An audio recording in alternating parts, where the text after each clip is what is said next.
Yarlung Tsangpo دنیا کا بلند ترین دریا ہے۔ یہ 16,400 فٹ کی بلندی پر بہتا ہے۔ گلیشیئر شی گیٹس سے نکلتا ہے، پورے تبت کو عبور کرتا ہے اور پھر بھوٹان اور بھارت میں داخل ہو جاتا ہے۔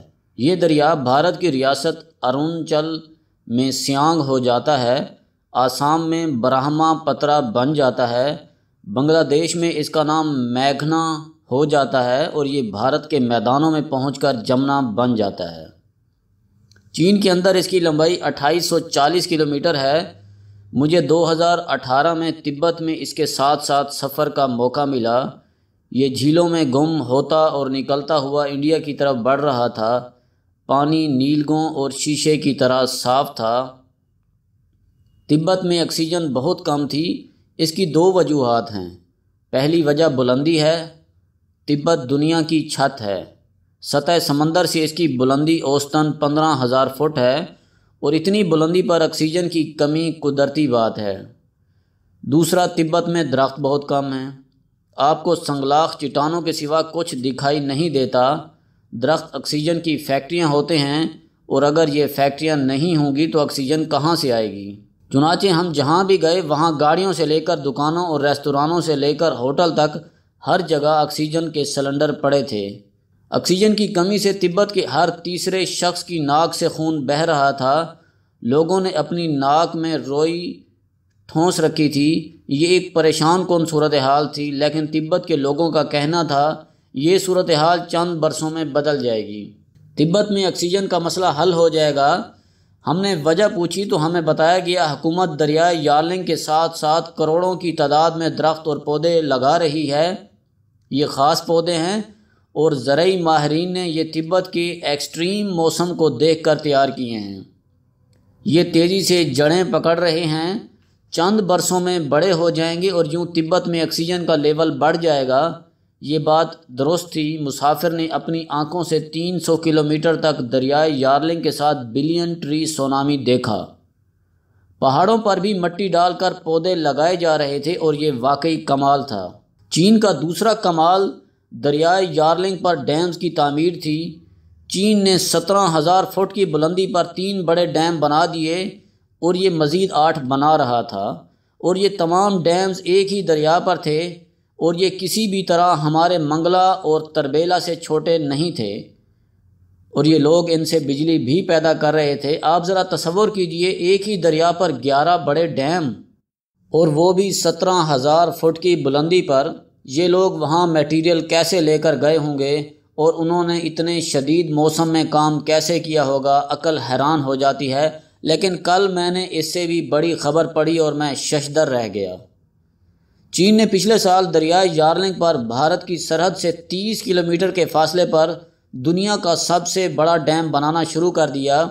یہ ڈیم سائز میں بھی دنیا کا سب سے بڑا ڈیم ہوگا اور یہ اب تک کے ڈیمز کے مقابلے میں بجلی بھی سب سے زیادہ پیدا کرے گا، اور اس پر یقیناً اربوں ڈالر خرچ بھی ہوں گے۔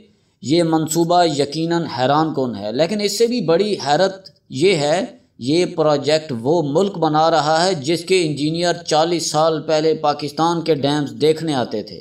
یہ لوگ ہمارے ڈیمز پر ریسرچ کرتے تھے، مگر آج ہم کہاں ہیں اور یہ کہاں ہیں؟ دنیا میں سب سے زیادہ ڈیمز اس وقت چین میں ہیں۔ ان کی کل تعداد 98,000 ہے اور یہ دنیا کے مجموعی ڈیمز کے برابر ہیں، اور ان ڈیمز میں 23,841 ڈیمز بڑے ہیں۔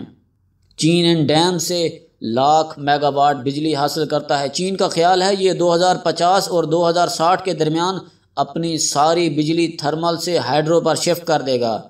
اس کا صرف ایک شہر شنگھائی 54,000 میگا واٹ بجلی استعمال کرتا ہے، جبکہ ہمارے پورے ملک کو 18,000 میگا واٹ بجلی چاہیے اور ہم عوام کو یہ بھی فراہم نہیں کر پاتے۔ یہ حقائق چند سوال پیدا کرتے ہیں۔ مثلاً کیا چین میں لوگ نہیں ہیں؟ اگر ہیں تو کیا ان کے دماغ ہم سے بڑے ہیں، یا اللہ تعالیٰ نے انہیں 10-10 ہاتھ دے رکھے ہیں؟ دوسرا، پاکستان پہلا ملک تھا جس نے چین کا دنیا سے تعارف کرایا تھا۔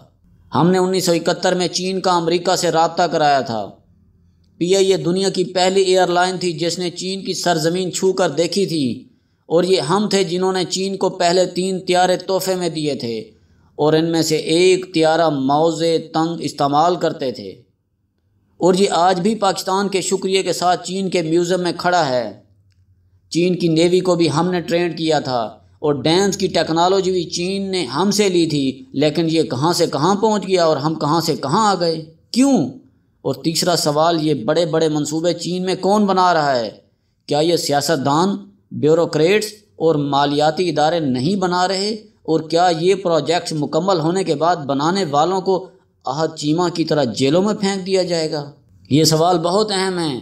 ہم جس دن ان سوالوں کے جواب تلاش کر لیں گے، آپ یقین کریں ہم اس دن چین بن جائیں گے، لیکن افسوس ہم سوچنے کے لیے تیار ہیں اور نہ آنکھیں کھولنے کے لیے۔ آپ یقین کریں چینی ہم سے زیادہ ذہین ہیں اور نہ یہ ٹیکنالوجی میں ہم سے آگے ہیں۔ ہم آج بھی انہیں بلکہ دنیا کے بڑے سے بڑے ملکوں کو بھی ہرا سکتے ہیں، مگر اس کے لیے ہمیں چند بڑے فیصلے کرنا ہوں گے، اور پہلا فیصلہ کام کرنے والوں کی عزت ہے، اور ہم یہ کرنے کے لیے تیار نہیں ہیں۔ ہمیں ایٹمی طاقت کس نے بنایا تھا؟ ڈاکٹر عبدالقدیر نے۔ یہ نہ ہوتے تو ہم آج ایٹمی طاقت نہ ہوتے، لیکن ہم نے ان کے ساتھ کیا سلوک کیا؟ ہم نے ٹیلی ویژن پر ان سے معافی منگوائی اور پھر ان کے انتقال کا انتظار کرنے لگے۔ احد چیمہ بھی اس سلوک کی تازہ ترین مثال ہیں۔ مجھے کوئی صاحب بتا رہے تھے میاں شہباز شریف عدالت میں احد چیمہ سے ملے تو اسے مبارکباد دی، چیمہ صاحب مبارک ہو، اورنج لائن ٹرین چل گئی۔ احد چیمہ نے ہاتھ جوڑ کر کہا، سر میں 3 سال سے جیل میں سڑ رہا ہوں، میرے بچے میرے بغیر جوان ہو رہے ہیں، میری ماں بیمار ہو گئی، میرے ایک بہنوئی تفشیش سہ کر فوت ہو گئے، اور میرا پورا خاندان ذہنی مریض بن چکا ہے، اور آپ مجھے اورنج لائن کی مبارکباد دے رہے ہیں۔ سر میں نے کام کر کے بہت بڑی حماقت کی، میں نے فیصلہ کیا ہے میں جب باہر آؤں گا تو میں کام کرنے کی بے وقوفی نہیں کروں گا۔ میاں شہباز شریف خاموشی سے اسے دیکھتے رہے اور پھر ان کی آنکھوں میں آنسو آ گئے۔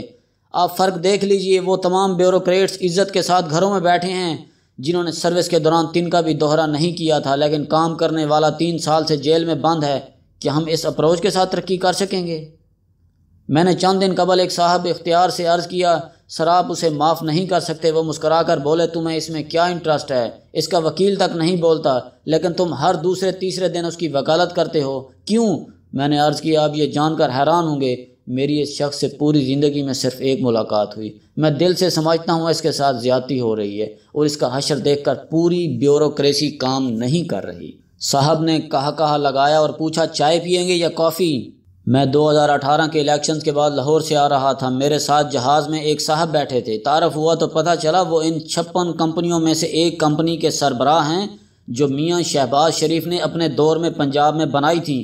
میں نے ان سے پوچھا، آپ کا احتساب شروع نہیں ہوا؟ وہ ہنس کر بولے، مجھے آج تک کسی نے نہیں بلایا۔ میں نے وجہ پوچھی تو وہ بولے، ہم نے 5 سال میں ایک فیزیبلٹی رپورٹ کے سوا کوئی کام نہیں کیا تھا، چنانچہ ہمارے خلاف کوئی کیس نہیں بنا۔ آپ ملاحظہ کیجئے، جس شخص نے 5 سال میں تنخواہیں اور مراعات اڑانے کے سوا کچھ نہیں کیا وہ مزے کر رہا ہے، اور جس نے دن رات ایک کر کے کھربوں روپے کے منصوبے مکمل کر دیے وہ جیلوں میں سڑ رہا ہے۔ لہٰذا پھر آپ خود بتائیے، کیا ہم چین کا مقابلہ کر سکیں گے؟ چین 17,000 فٹ کی بلندی پر دنیا کا سب سے بڑا ڈیم بنا رہا ہے، اور یہ بنانے والوں کو میڈل بھی دے گا، جبکہ ہم نالی پکی کرنے والوں کو بھی عبرت کا نشان بنا دیتے ہیں۔ چنانچہ پھر یہ ملک کیسے چلے گا؟ ہمیں بہرحال جلد یا بدیر یہ فیصلہ کرنا ہوگا، ہم نے آگے جانا ہے یا پھر ہم نے اس طرح پڑے پڑے سوکھ جانا ہے۔ فیصلہ ہمارے ہاتھ میں ہے، ہم جتنی جلدی یہ فیصلہ کر لیں گے ہمارے لیے اتنا ہی اچھا ہوگا، ورنہ یہ یاد رکھیں، وقت کسی کا ساتھ نہیں دیتا۔ قدرت کی نظر میں کوئی قوم مقدس نہیں ہوتی، حضرت داؤد کی قوم بھی جب وقت کا ساتھ نہیں دیتی تو وہ بھی فنا ہو جاتی ہے۔ ہم کس کھیت کے مولی ہیں؟ ہم وقت کے کون سے کزن ہیں؟